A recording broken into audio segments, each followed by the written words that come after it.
Question 7 जो है बहुत ही आसान है, ठीक है, और इसको सॉल्व करेंगे, देखेंगे कि इसका आंसर क्या निकलता है। तो क्वेश्चन इसमें दिया है कि उस एपी का जो है 31वां पद ज्ञात करें। तो सूत्र आपको पहले भी बता चुके हैं कि 31 पद का हो चाहे वो 10वां पद हो, उस सब का सूत्र जो होता है वो आपको पहले भी बता चुके हैं, नहीं तो हिसाब बनाते समय जो है फिर से बता देंगे, ठीक है। तो इसके बाद कह रहा है कि जिसका जो है 11वां पद 38 है, यानी इस एपी का जो 11वां पद है वो कितना है, 38 है। और फिर कह रहा है कि 16वां पद जो है 73 है। तो दो पद तो दिया गया है, एक 11वां पद जो है और फिर 16वां पद, दोनों पद दिया गया है, और बाकी जो है 31वां पद जो है ज्ञात करने के लिए कह रहा है। क्लियर है यहाँ तक? यानी आपको लिख करके यहाँ समझाते हैं कि सबसे पहले 31वां पद तो ज्ञात करने के लिए कह रहा है, तो ये 31 बराबर जो है नहीं है, यानी ये ज्ञात करना है। क्लियर? ये ज्ञात करना है। तो यहाँ पे जो दिया हुआ है उसको लिखते हैं, यानी 11वां पद दिया हुआ है, तो 11वां पद है 38 और 16वां पद है 73, यानी 11वां पद बराबर लिखेंगे 38 और 16वां पद दिया गया है 73, दो पद दिया गया है।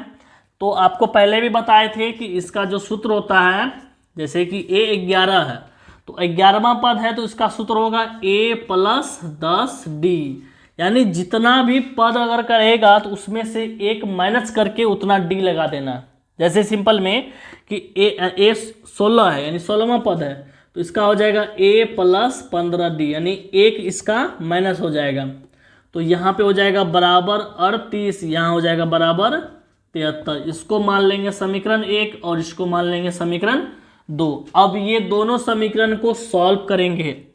देखिए, तो ये दोनों समीकरण जो है आप विलोपन विधि से भी हल कर सकते हैं, प्रतिस्थापन विधि से भी हल कर सकते हैं, बीजगणित विधि से भी हल कर सकते हैं। तो सबसे आसान जो है, जो कि आसानी से निकल जाए, तो वो हमारा विलोपन विधि होता है। तो इसको विलोपन विधि से ही हल करेंगे।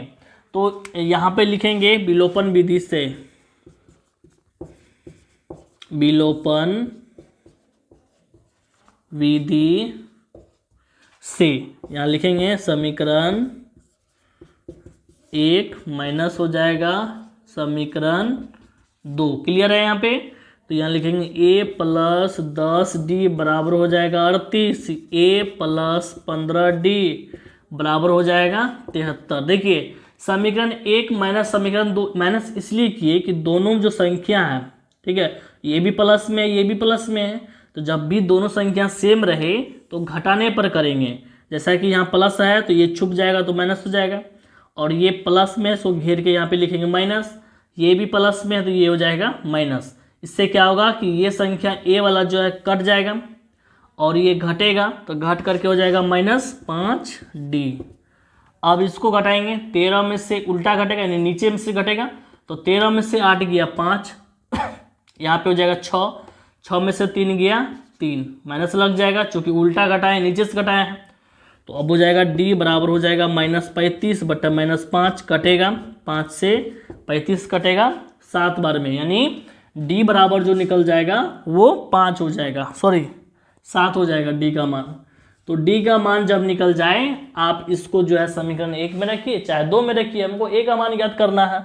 तो यहाँ पे लिखेंगे समीकरण 1 में रखने पर, समीकरण 1 में रखने पर, तो समीकरण 1 का मान जो हो गया, समीकरण 1 का जो पद दिया गया है A + 10D बराबर दिया गया है 38। अब यहाँ पे लिखेंगे A + 10 गुना D का मान हो गया 7 बराबर 38, A प्लस गुना करेंगे तो 70 बराबर हो जाएगा 38। तो A बराबर हो जाएगा 38 - 70, चूँकि प्लस में है तो माइनस हो जाएगा, और ये घटेगा तो उल्टा घटेगा, तो 10 में से 8 जाएगा 2, 6 में से 3 जाएगा 3, तो माइनस लग जाएगा। तो A का मान निकल गया -32 और D का मान निकल गया 7।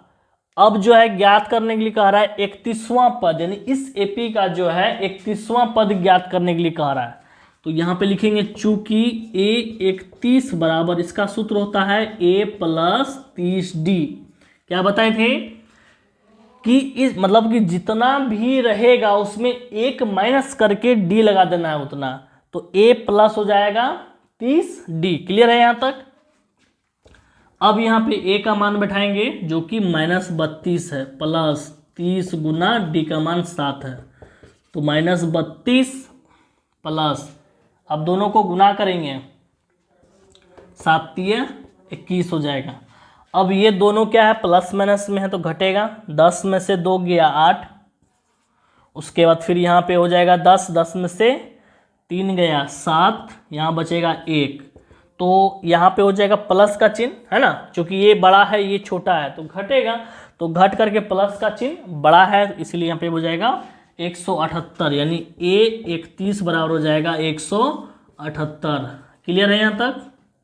इसका ये आंसर निकल गया 178। अब आगे देखेंगे क्वेश्चन नंबर 8। ठीक है।